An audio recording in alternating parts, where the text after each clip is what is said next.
নমস্কার বন্ধুরা, আজকের ভিডিওতে দেখাবো আপনারা কিভাবে লক্ষ্মী ভাণ্ডারের স্ট্যাটাস চেক করবেন। যারা নতুন লক্ষ্মী ভাণ্ডারের ফর্ম অ্যাপ্লিকেশন করেছেন বা জমা দিয়েছেন, তাদের লক্ষ্মী ভাণ্ডারের স্ট্যাটাস কীভাবে চেক করবেন। প্রথমে লক্ষ্মী ভাণ্ডার লিখে সার্চ করবেন যে কোনো ব্রাউজারে। আপনার সামনে এরকম ব্রাউজার খুলবে। প্রথম অপশানে ক্লিক করবেন, তারপরে পরের পেজে এগিয়ে যাবেন। পরের পেজে এগিয়ে গেলে এখানে ট্র্যাক অ্যাপ্লিকেশন স্ট্যাটাস, আপনার ডান দিকে ট্র্যাক অ্যাপ্লিকেশন স্ট্যাটাস এই অপশানে ক্লিক করবেন। এই অপশানে ক্লিক করার পর আপনার সামনে এরকম একটা পেজ আসবে। পেজ আসার পর আপনাকে এখানে সার্চ ইউজিং, আপনি কি দিয়ে সার্চ করবেন সেটা আপনাকে এখানে সিলেক্ট করতে হবে। আপনি সিলেক্ট অপশানে ক্লিক করলে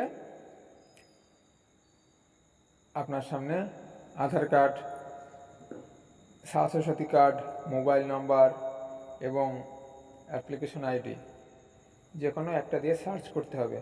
আপনি আপনার সুবিধা মতো যে কোনো একটা সিলেক্ট করবেন এবং সেই কার্ডের নাম্বারটি এখানে আপনি ইনপুট করে দেবেন। ইনপুট করার পর পাশে ক্যাপচার দিয়ে সার্চ অপশানে ক্লিক করলে আপনার অ্যাপ্লিকেশন আইডি শো করবে এবং কত তারিখে আপনার নাম এন্ট্রি হয়েছে এবং কত তারিখে আপনার ফর্মটি এন্ট্রি হয়েছে এবং কত তারিখে পেমেন্ট পাবেন, এখান থেকে সব আপনি দেখতে পাবেন। এবং যারা নতুন অ্যাপ্লিকেশন করেছেন তারাও দেখতে পাবেন এবং যারা পুরাতন টাকা পান, টাকা পেতে পেতে কোনো সমস্যা হয়েছে, রিজেক্ট হয়ে গেছে, ব্যাংকিং পেমেন্ট ফেল হয়েছে, সব এখান থেকে আপনারা স্ট্যাটাস চেক করতে পারবেন। তা বন্ধুরা, আজকের ভিডিওটি এ পর্যন্তই। ভিডিওটি ভালো লাগলে লাইক, শেয়ার এবং কমেন্ট করতে ভুলবেন না। চ্যানেলের নতুন দর্শক হয়ে থাকলে চ্যানেলটি সাবস্ক্রাইব করে পাশে আসার বেল আইকন অন করে রাখবেন পরবর্তী ভিডিও নোটিফিকেশন সবার আগে পাওয়ার জন্য।